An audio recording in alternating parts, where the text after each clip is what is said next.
Hello, everyone, and welcome to another episode of the Better Digital Marketing Podcast with me, your host, Ben Briggs. Today, we're joined by Jenna Cooper, and she is, in the next month or so, launching a program called Speak You, and so we wanted to talk a little bit about how to make your presentations better. So, Jenna, can you tell us a little bit about Speak You? Sure. Hello, everybody. Yes, my name is Jenna Cooper, and I have been doing presentation training for about 7 years. I own a PR marketing firm, and we also do coaching. And I'm also a recovering TV journalist, so I've kind of taken everything over the last few years of my life and put it into presentation training. Speak You is something we're launching, kind of doing just like nuggets every month, delivered to your inbox so that you can have some monthly motivators in the privacy of your office or your home so that you can gain confidence just with these, little pieces of advice, little nuggets, so that you can go and be more confident and present with confidence. Awesome.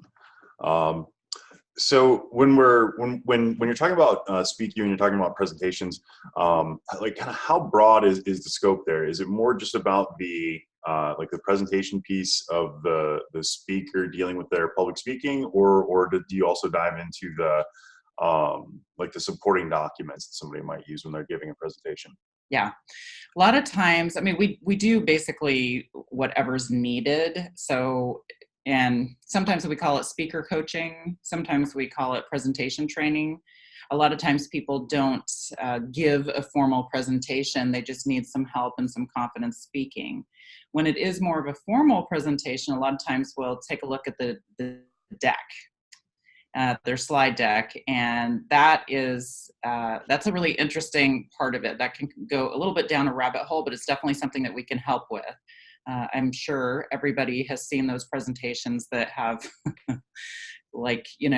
calligraphy or, like a flow chart, and it looks like calculus on the screen, and it's overwhelming. So we really try and pare things down, truncate it so that people can actually absorb the information. Awesome. Yeah, absolutely. The death by PowerPoint is absolutely a thing. And sometimes it is, but there's a way to do it well. There's a way to make it really interesting. And I think people they try and squeeze too much information and they read off their screen. So there's definitely a way to do it so that it's interesting. Sure. So reading the screen is one of the faux pas that you recommend that people avoid? It's huge. It's one of the things that people do most often. And so you can probably get, if I'm giving a presentation and I'm going like this, and I'm talking to you like this, can you hear the difference in my voice? Yeah, absolutely. I turn this way. And so nobody wants to look at the back of your head generally. So we give some tips on setting up your laptop and your screen so that you can continue to face forward for a variety of reasons. But yeah, you're more connected with your audience that way. Awesome. Yeah. So how many slides is too many? So it really, really depends. But the trick is err on the side of more slides versus less. We really hear and see a lot of people who put together presentations and they try and just cram everything into 10 slides. But when you're revealing your bullet points in a slide, you can do that as a new slide to make it more controllable when you're kind of clicking through. You want to have things moving. People are used to a lot of activity. We all have attention spans of hummingbirds. So people need to be kind of entertained all the time. So it's good to add those slides and make things move quickly. So, honestly, we've doubled the slides of some of our clients before, and they're like, oh, that's way more interesting. Sorry. No worries. So what are some other tips that can help people look more confident while they're presenting? We have a lot of different tips, but one of the main things is posture. And we really work on breathing techniques. If anyone does yoga, I know a lot of people do yoga. I don't. I fall over, but But I do glean the breathing techniques, which is those deep diaphragm belly breaths, and practicing that before you get up in front of a group. So that's really, really helpful. Also, standing tall, pretend there's like a string on the top of your head pulling you up and opening yourself up. When you do that, you look more confident, but you're also expanding your lung capacity. So it gives you more room to breathe. There are a lot of different things. Eye contact is also very important. A lot of times people's tell is they don't want to look people in the eyes because that kind of makes them realize they're standing in front of a group of people. But if you don't look people in the eye, it's distracting and it looks like you don't actually want to connect with them. So really concentrate on that in little segments of the audience. It's very important. Awesome. And when it comes to the presentation itself, like the supporting slide deck, is there a program that you prefer to use versus the other? I really like Keynote. I wouldn't suggest diving right into Keynote. It takes a little bit of training. You want to figure out the nuances of it. So it's, PowerPoint, I think most people are pretty familiar with PowerPoint or Google Slides. But when it comes to Keynote, there's more capabilities. You can make it more dynamic, but there's also a bit of a learning curve. So don't just throw everything into Keynote and from PowerPoint and expect it to be the same, because it's not. So that's the one I really appreciate. Nice. And so when you're building out a presentation, is it something that most people are probably going to be able to do on their own? Or are there a lot of cases where somebody could benefit from working with a professional graphic designer? I really like it when people work with designers. I need to do that more. I've been giving a lot of presentations lately, and so sometimes I'm like, well, that picture looks a little different, and just from a sizing standpoint and from crispness of it. We always we challenge people who have a lot of verbiage on the screen to try and do their presentation with images only. So like have a header, but then try and tell your story just with images. And you want them to be good images with the right dimensions and things like that. So I would, if you have access to a graphic designer, then absolutely run it by them. Sure. So are those images more kind of like a storytelling graphic, or are you using a lot of like charts and graphs? I get the charts and graphs. We work with CPAs and people who use that quite a bit. I mean, it really depends on your audience. Sometimes people do like charts and graphs. I would say with that, be really careful to not have so much information on the screen. Maybe hand that out, give that as a handout, and then you can really zero in on the part that you want them to focus on the screen. Nobody wants to look at lines and a million numbers up there. It's just too confusing and you can't absorb anything that way. But okay. Yeah. So, and you could also, like a pie chart, those are really, visually pleasing and, make that more dynamic. And there are numbers and things that are interesting, but if you do have to do numbers, which a lot of people do, we do, slowly add them in to the graphic, not just a graphic with all the numbers, think about slowly adding in each piece of the pie, if you will. Sure. So you're kind of saying that like a pie chart is okay, but have 4 slices, not 78. 4 slices, not 78, and make it dynamic, and then slowly reveal the sections that you're talking about. Okay. You can also, really we want people to involve the audience, like bring them in. So you could say, okay, here's the pie chart, here's the biggest section. What do you think that was? Which part of, when we surveyed our employees, for example, what do you think this part is? And then that gets the audience to be more involved. Nice. So what kind of backgrounds do you prefer on the slides? As far as like images versus... Sure. So if you've got, are your backgrounds generally more just like a static, like single color? And then you've got like the main content sitting on top of that, or are there a lot of cases where you would use like how like Windows every morning gives you a different landscape image? Right. It kind of depends on your presentation. You want to make it really tailored. I think if you have to do something that's branded, for example, or if you're presenting a brand, then that's important to have, maybe your client's brand in there somehow, or your client's color. Mm. Hopefully I'm answering that correctly, but whatever it is, you want to make it so it's some level consistent throughout. But also is going to be received well by your audience. A lot of times we talk about, know thy audience. It's super important. Mm-hmm. Think about what they want to learn and not what you want to tell them necessarily. So you're not up there just, I need to impart wisdom to everybody and I'm just going to hammer all this information down your throat. It's not that.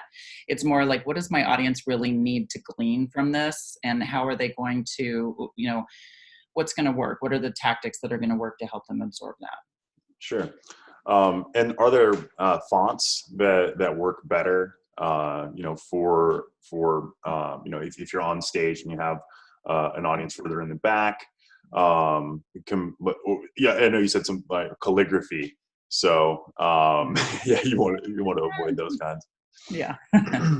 Yeah, I would just say the cleaner, the better. You really want to take a pass at truncating your header or truncating any of the verbiage that you have, meaning making it really, really absorbable. There's a book, and I'm forgetting the author, of course, because we're doing this right now, but it's called Write Tight.